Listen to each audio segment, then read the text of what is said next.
是正所谓林子大了，什么样的鸟都有。在这个世界上有一种鸟是十分恶毒的，它的成长是以其他鸟类生命为代价的。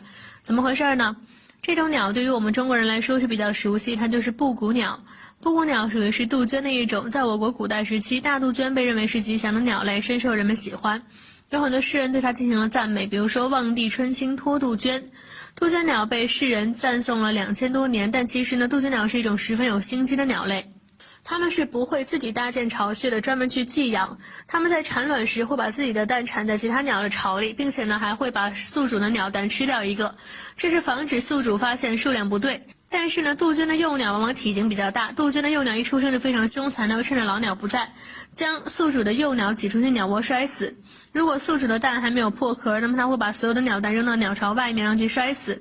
然而老鸟对此都不知情，甚至还会以为它只生下了一个孩子，然后就会继续全心全意地喂养杜鹃鸟，把仇人养大。这是一种莫大的悲哀。杜鹃幼鸟也是怕有其他的鸟抢食，才会如此下狠手。杜鹃鸟就是靠着这样的方式繁衍后代，所以说杜鹃鸟的成长是伴随着无数鸟类牺牲的。可以说杜鹃鸟的狠毒是刻在骨头里的，根本就没有老鸟教它，一出生就会。有网友说它简直是鸟中的败类，对此你怎么看呢？欢迎评论留言，我们下期再见。